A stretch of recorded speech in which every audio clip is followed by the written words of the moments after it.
हाँ, तो आ गए आप सभी लोग। कैसे हो? उम्मीद है सब ठीक ही होगा। अगर सब ठीक नहीं भी है तो भगवान के कार्यक्रम में लग जाओ, सब ठीक ही होगा। अब आज हम बात करने वाले हैं भाई दूज कब है इस साल।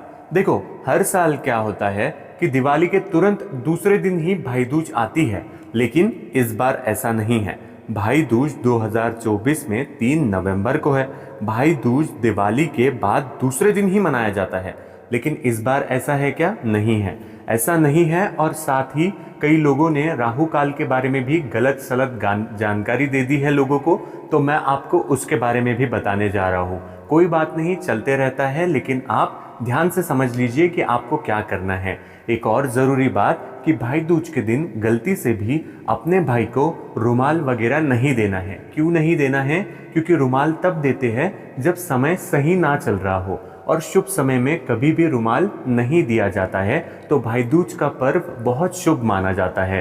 तो अगर आप रुमाल वगैरह दोगे तो आपके भाई दूज का जो पर्व है वो खंडित हो सकता है। इसलिए आपको रुमाल नहीं देना है। आप चाहो तो मौली बांधकर एक नारियल अपने भाई के हाथ में रख सकते हो। भाई दूज क्यों मनाया जाता है? इसलिए मनाया जाता है क्योंकि बहनें अपने भाइयों की लंबी उम्र और खुशियों के लिए पूजा करती है, और भाई अपनी बहनों को आशीर्वाद व उपहार देते हैं।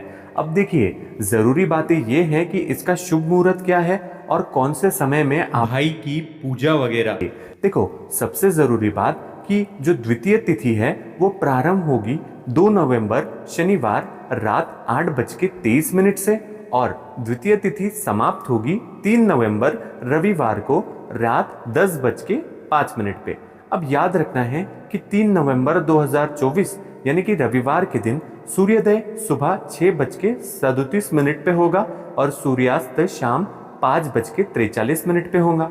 ब्रह्म मुहूर्त सुबह 5:01 से 5:39 तक का है। अभिजीत मुहूर्त सुबह 11:48 से 12:32 तक का है। सौभाग्य योग सुबह 11:39 तक है, और उसके बाद में शोभन योग शुरू होगा। अब आपको याद रखना है कि राहु काल जो है वो शाम 4:30 से 6 बजे तक का होगा। तो तब आपको अपने भाई की पूजा नहीं करनी है, इस काल में आपको बचना है। याद रखना है 3 नवंबर 2024 रविवार के दिन भाई दूज तिलक का शुभ मुहूर्त है दोपहर 1:10 से दोपहर 3:27 तक। विजय मुहूर्त दोपहर 1:54 से शुरू होगा और 2:38 पे खत्म होगा। तो ये सारी की सारी बात आपने स्क्रीन पर भी देख ली है।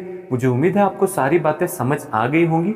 अगर फिर भी कुछ नहीं समझ आया तो आप मुझे कमेंट जरूर कीजिएगा, मैं जवाब दूंगा आपको। इसी के साथ आज के लिए इतना ही। साम सदाशिव अर्पण।